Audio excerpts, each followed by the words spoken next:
Naglalag ako? Hindi. Okay naman Naglalag po ba ako? yung net.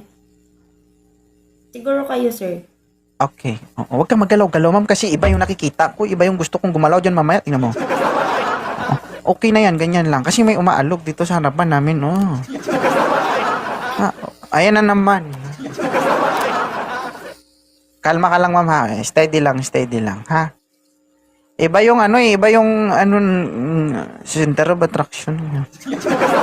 Naliligaw yung mata namin. Sa 1,100 viewers na yan, karamihan dyan lalaki. Huwag nyo namang hayaan magkaroon kami ng kasalanan. Gusto na naming umiwas sa pagkakamali. Tulungan nyo kami. Gusto ko nang magbago. Ilan taon na po si ma'am? I'm 25 years old po. Uy, batang bata. Ilan na po anak? Isa. Isa? Ano. Hmm? Okay. Ilan taon ka naman ng single? Matagal na din. Almost 1 year and 9 months. Matagal na yun, ha? Naghilom na? Yeah. Okay na, naghilom na. Hmm? Yeah. Bakit yung Yes, sir. nakikita namin magang-maga pa? Ha? Nahiya tuloy ako. Ayun, mahiya, uy. Nahiya ako ba? Ma'am, huwag ka magbasa ng comment, ma'am. Oo, nag-uusap tayo dito sa comment section ka na nga. Ay, Diyos ko naman. Mata mo, liit-liit. Dami akong nakikita. Ma'am, Hindi. Yes po. ano, mag-uusap ba tayo o magbabasa tayo ng comment? Hindi ako nagbabasa. Pigilan mo yung sungay mo. Pigilan mo yung sungay ko, lumalabas na. Hindi ka naghahanap, madam? Ba't mo tinatakpan yung bibig mo? Ano yun, mabaho? But hindi talaga. Ba't takip ng bibig?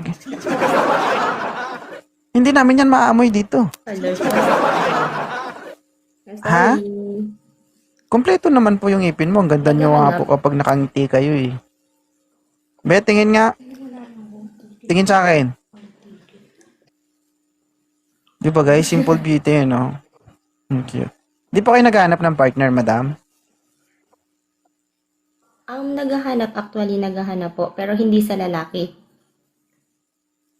Ay! Ano ito?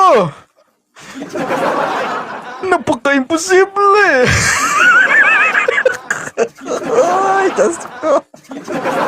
Sorry po, sir. Nakakabigla. Ayaw mo sa lalaki, gusto mo sa babae. Ha? Siguro, less lesbian. Less priority. Yes. Oo din. Pwede ba magtanong, bakit ayaw mo sa lalaki, bakit babae ang gusto mo? Oh my God! Siguro trauma, which is sa tatay ko kasi iniwan kasi kami niya nung bata pa kami at nakita ko yung pananakit which is sa mama ko. Tapos yung nangyari din sa akin, Ay na. parang tumugma doon sa ginawa ng tatay ko with this. So, in short, nangyari din sa na-trauma ka akin. sa nakaraan mo dun sa dati mong karelasyon na lalaki, tama? Yes, at siya lang din yung naging boyfriend ko since hanggang ngayon. Pero hindi na talaga ako umulit na magjowa ng lalaki. Bakit? Ano ba yung sinasaktan ka ba? Ano? Physical? Actually, no, kasi bata pa kami that time, nag-aaral pa kami. So, yung mga bagay na hindi dapat niya ginawa is parang ginawa niya sa akin na hindi naman sa plano kasi gusto ko magtapos ng college that time. But, may ginawa siya na hindi ko makakalimutan hanggang ngayon. Yeah. Yan nga, yun. Yung pagdadalang tao mo, tama ba? Hindi.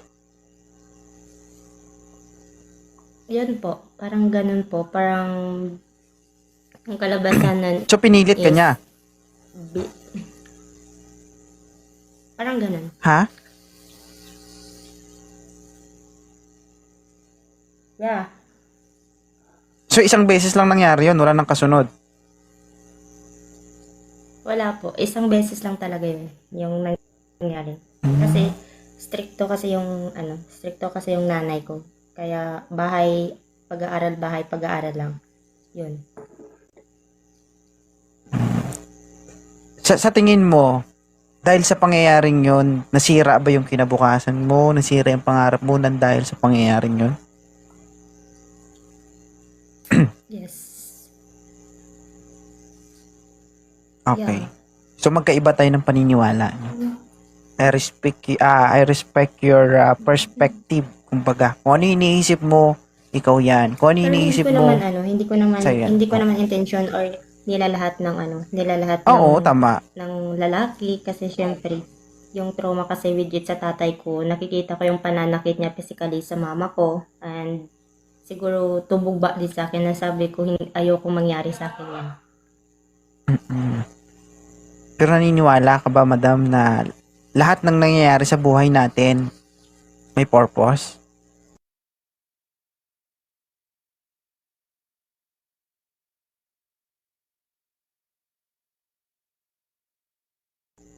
Hmm?